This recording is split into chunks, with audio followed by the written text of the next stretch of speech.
자, 오늘은 제 4장 다이나믹 영상에 대해서 읽어드리겠습니다. 지금까지 설명한 소극적인 명상은 다른 방법으로도 할 수 있다. 이를테면 하나의 시각화된 이미지에 집중하는 대신에 옴이나 원 또는 아멘 같은 한 가지 소리를 마음속으로 외거나 소리내어 반복해도 좋고, 혹은 자신의 호흡에 의식을 집중해도 좋다. 자, 신체의 어느 한 지점에 초점을 맞추어도 좋고, 북소리의 장단에 생각을 모으거나 또는 종교의식을 바라보면서 독경소리나 그레고리안 성과 같은 것에 귀를 기울여도 좋다. 어떤 방법을 선택하든지 또는 몇 가지 방법을 적절히 혼합해 사용하더라도 당신은 조용한 명상 차원에 들어갈 수 있다. 나는 명상 차원에 들어가기 위해서는 숫자를 거꾸로 세는 방법이 가장 좋다고 생각한다. 왜냐하면 처음에는 집중이 필요하고 그것이 성공의 열쇠이기 때문이다. 이 방법을 써서 몇 차례 명상 차원에 도달하고 나면 이 방법을 사용하면 성공적인 결과를 얻는다는 생각이 마음속에 자리 잡기 때문에 다음부터는 보다 자동적으로 할 수 있게 된다. 마인드 컨트롤에서 모든 성공적인 결과는 소위 말하는 기준점이 된다. 우리는 의식적이든 무의식적이든 이 경험으로 되돌아가 그것을 반복하고 이 기준점에서 다시 시작하게 되는 것이다.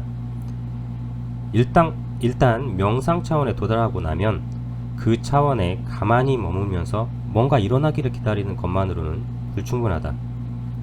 명상은 매우 좋은 것이고 고요한 상태이며 건강에 도움을 주긴 하지만 다른 가능성들에 비하면 이러한 것은 작은 부분에 지나지 않는다. 이러한 소극적인 명상 상태를 넘어서서 자신의 정신을 조직적이고 역동적인 활동에 맞게 훈련시킨다면 당신 자신도 그 결과에 놀라게 될 것이다. 나는 본래부터 우리의 정신이 조직적이고 다이나믹한 활동에 맞도록 만들어져 있다고 믿는다. 내가 여기서 이 점을 강조하는 것은 지금 이 순간이 문제 해결을 위해 우리가 이제까지 배운 소극적인 명상 기법을 초월하여 역동적인 명상법을 배울 차례이기 때문이다. 따라서 정신 스크린에 사과나 다른 물건의 이미지를 분명하게 그려보는 단순한 연습이 얼마나 중요한 것인가를 이제는 알았을 것이다.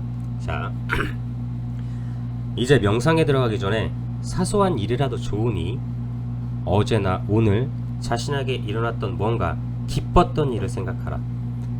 그것을 마음속에 간단히 떠올린 다음 명상 차원에 들어가서 정신 스크린 위에 그 전체 사건을 세밀하게 영상화한다. 그때의 광경은, 냄새와 소리는, 그때의 기분은 모든 것을 세세하게 그린다.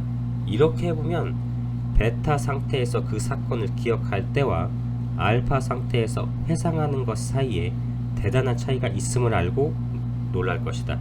마치 수영을 한다 라고 말하는 것과 실제로 수영하는 것이 상당한 차이가 있는 것과 마찬가지이다. 이렇게 하는 것은 어떤 가치가 있을까? 우선 이것은 보다 큰 것에 이르기 위한 디딤돌 역할을 하고 또 그 자체로도 쓸모가 있다. 이것을 이용하는 방법을 설명해보자. 아주 없어진 것은 아니나 어디에 두었는지 잘 기억이 나지 않는 물건을 생각하자. 자, 가령 자동차 키를 잃어버렸다고 하자. 거실 테이블 위에 있나? 아니면 호주머니 속이나 차 안에 그대로 놓아둔 것은 아닐까? 분명히 생각나지 않을 때는 명상 차원으로 들어가서 마지막으로 자동차 키를 만졌을 때의 상황을 재현해본다. 그러면 시간이 진행됨에 따라 자신이 자동차 키를 놓아둔 곳을 알아내게 된다. 또 학생인 경우 선생님이 이번 주 수요일에 시험을 친다고 했던가 아니면 다음 주 수요일이라고 했던가 하고 기억이 분명치 않을 때 알파 상태에 들어가서 이 문제를 스스로 해결할 수 있다. 자, 이상은 간단한 명상 테크닉으로 할 수 있는 일상생활의 비교적 작은 문제들이다. 이제 크게 한 걸음 나아가보자. 실제 사건과 자신이 바라는 바람직한 상황을 연결해보자. 그리고 자신이 상상했던 상황이 어떻게 나타나는지 보자. 다음은 몇 가지 간단한 법칙을 지키기만 한다면 자신이 상상했던 상황이 현실로 나타날 것이다. 저 법칙 첫 번째. 자, 자신이 간절히 원하는 상황이어야 한다. 예를 들어 내일 아침 내가 거리에서 첫 번째로 마주치는 사람은 코를 풀 것이다. 이런 것은 아무리 강하게 원해도 자신에게 아무 도움도 되지 않는 상황이기 때문에 의식이 받아들이지 않으며 따라서 실현되지도 않는다. 사장의 기분이 무척 좋아질 것이다. 어떤 특정한 손님이 우리 가게에서 물건을 사갈 것이다. 평소에 싫어하던 일을 좋아하게 될 것이다 등등 원할 만한 내용들이라 할 수 있다. 또 법칙 두 번째. 그러한 상황이 일어나리라는 것을 강하게 확신하지 않으면 안 된다. 자, 당신의 고객이 이미 충분한 물건을 사가는데도 계속해서 더 많이 사가리라고 확신할 수는 없는 일이다. 무리 없이 그러한 상태가 일어날 수 있다고 확신할 수 없으면 당신의 의식은 반대로 작용한다. 자, 법칙 세 번째. 그러한 상황이 일어나리라고 강하게 기대해야만 한다. 이것은 약간 미묘한 법칙이다. 앞에 두 법칙이 단순하게 수동적인 데 반하여 이 세 번째 법칙은 약간 능동적이다. 어떤 상태를 원하고 또 그러한 상태가 성취되리라는 가능성을 확신하고 있으면서도 아직도 그러한 상태가 일어나는 것을 기대하지 않는 경우가 있다. 사장이 내일 기분이 좋았으면 하고 바라고 또한 그럴 가능성이 충분히 있다는 것을 알고 있으면서도 여전히 그러한 일이 일어나는 것을 기대하지 않는 것이다. 바로 이 시점에서 마인드 컨트롤과 효과적인 시각화 작업이 필요한 것이다. 여기에 대해서는 잠시 후에 보게 될 것이다. 자, 법칙 네 번째. 문제거리를 만들 수는 없다. 만들면 안 되는 것이 아니라 전혀 불가능하다. 이것은 모든 것에 적용되는 기본 법칙이다. 자, 사장이 큰 실수를 해서 자리에서 물러나 자신이 사장으로 승진하도록 작용할 수는 없을까? 이런 것은 불가능하다. 알파 상태에서 역동적으로 활동하고 있을 때는 우주의 최고 지성체와 접촉하고 있는 것인데 최고 지성체의 눈으로 보면 그것은 절대로 훌륭한 일이 아니기 때문이다. 자, 베타 상태에서는 사장에게 모함을 걸어 자리에서 밀어낼 수 있어도 알파 상태에서는 절대로 그러한 일이 일어날 수 없다. 만일 명상 차원에 들어가 모종의 흉계를 꾸며 그것에 도움을 줄 어떤 지성체와 접촉하려고 노력한다면 그것은 있지도 않은 방송국의 전파를 파장에 맞추려고 애쓰는 것과 같이 헛수고에 지나지 않는다. 이 점을 두고 나를 지나친 낙천주의자라고 비난하는 사람도 있다. 또 많은 사람이 자기 자신이 직접 경험할 때까지는 알파 상태에서는 악이 전혀 존재하지 않는다는 내 말을 웃어넘긴다. 이 지구상에는 온갖 악이 들끓고 있으며 우리 인간들은 서슴지 않고 악을 행하고 있다. 그러나 이것은 모두 베타 상태에서 일어나는 것이지 알파나 세타, 더구나 델타 상태에서는 일어나지 않는다. 연구를 통해 나는 그것을 확실히 입증했다. 당신이 시간을 낭비하는 것을 권하고 싶지는 않으나 자신이 직접 확인하기 전에는 믿을 수 없다고 생각하는 사람은 명상 상태로 들어가 다른 사람에게 두통이 일어나도록 시험해보라. 목적을 달성하기 위해 정신 스크린에 아주 생생하게 이 사건을 시각화한다 해도 결과는 두 가지뿐이다. 도리어 당신 자신이 두통에 걸리거나 아니면 당장 알파 상태에서 벗어나게 되는 것이다. 이것으로 인간의 의식이 지니고 있는 선과 악의 가능성에 대한 모든 의문에 대답한 것은 아니다. 나중에 좀 더 자세한 설명이 있을 것이다. 우선은 문제에 대한 해결책이 있으며 당신 자신이 그것을 바라고 있고 그러한 일이 일어나리라고 확신하는 어떤 사건을 하나 선택하자. 그래서 다음의 연습에 따라 그러한 일이 일어나기를 기대하는 방법을 배워보자. 자, 당신이 직면하고 있는 아직 해결되지 않은 문제 하나를 선택하자. 자, 예를 들어 당신이 모시고 있는 사장이 최근 들어 성질이 무척 나빠졌다고 하자. 그렇다면 당신은 명상 차원에 들어가 다음에 세 가지 단계를 밟는다. 자, 첫 번째 단계. 이 문제와 관련된 최근의 상황들을 정신 스크린에 구체적으로 재현하여 잠시 동안 그 상황을 다시 경험한다. 자, 두 번째. 자, 첫 번째 단계의 장면을 천천히 스크린 오른쪽으로 밀어내고 내일 일어날 다른 장면을 왼쪽에서부터 스크린에 그려낸다. 이 장면에서는 사장 주위의 모든 사람이 즐거운 표정이고 사장은 기쁜 소식을 접하고 있는 중이다. 만일 문제를 일으킨 원인을 정확히 알고 있다면 그 문제가 해결되는 것을 시각화한다. 당신이 그 문제를 해결하는 것처럼 아주 생생하게 스크린에 시각화한다.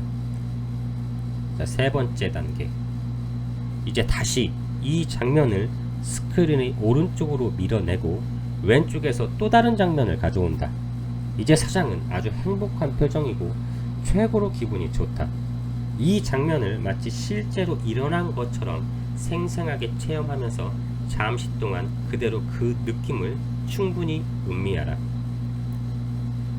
자, 이제 5가지 설명서 알파 상태에서 벗어나면 전보다 더 의식이 활짝 깬 듯한 느낌이 들 것이다. 당신이 원하는 대로 사건이 일어나도록 강한 힘을 작용시켰음을 확신할 수 있을 것이다. 그럼 이런 일이 마음먹은 대로 언제나 척척 잘 되는 것일까? 그렇지는 않다. 하지만 수련을 게을리하지 않으면 다음과 같은 현상을 체험하게 될 것이다. 처음에 문제 해결 명상이 효과를 보았을 때는 그것이 우연의 일지처럼 느껴질 것이다. 자, 어쨌든 당신이 선택한 상황이 실제로 일어난다고 확신하기 위해서는 실현 가능성이 높은 것이어야 한다.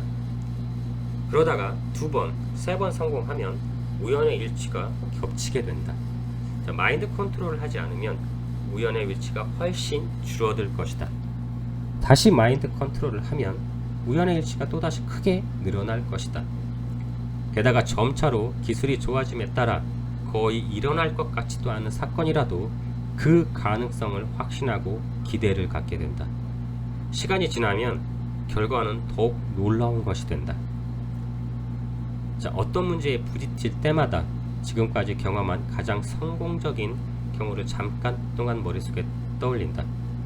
그것보다 더 좋은 결과를 얻게 되면 앞의 것은 잊어버리고 더 좋은 성공 사례를 기준점으로 삼는다. 이렇게 해서 당신은 더욱더 좋아지게 된다. 더욱더 좋아진다는 말은 마인드 컨트롤을 배운 사람들 사이에서 특별히 깊은 의미를 갖고 사용되는 말이다. 뉴저지 주 포트리에 살고 있는 대학생 팀 메스터스는 아르바이트로 택시 운전을 하고 있다. 그는 손님을 기다리는 시간에 명상을 한다. 그 지방에 경기가 좋지 않아 손님이 없을 때는 그는 여행용 가방을 들고 케네디 공항에 가려고 하는 사람을 정신 스크린에 떠올린다. 자, 처음 2-3번은 효과가 없었습니다. 그러나 포기하지 않고 명상을 계속하자 정말로 여행용 가방을 들고 케네디 공항에 가는 손님이 나타났습니다. 다음에 이 손님을 정신 스크린에 영상화할 때마다 모든 일이 마음먹은 대로 되어갈 때 느끼는 그런 기분이 들었습니다. 아울러 케네디 공항으로 가는 손님이 또 나타났습니다. 대단한 효과였습니다. 마치 꼬리에 꼬리를 문 것처럼 언제까지나 손님들이 줄을 잇는 것이었습니다. 자, 다음의 수련 내용과 테크닉으로 넘어가기 전에 당신이 의문을 갖고 있을지도 모르는 사항 하나를 짚고 넘어가자. 왜 우리는 정신 스크린 위의 장면을 왼쪽에서 오른쪽으로 이동하는가? 여기서는 이런 의문을 제시하는 것으로 그치고 다음에 더 자세히 설명할 것이다. 내 경험에 따르면 보다 깊은 의식 상태로 내려갈수록 시간은 왼쪽에서 오른쪽으로 흐르고 있다. 다시 말해 미래는 왼쪽에, 과거는 오른쪽에 있는 것으로 느껴진다. 지금 당장 이 문제에 대하여 깊이 토론하고 싶긴 하지만 그 전에 먼저 해야 할 다른 일들이 많으므로 뒤로 미루자.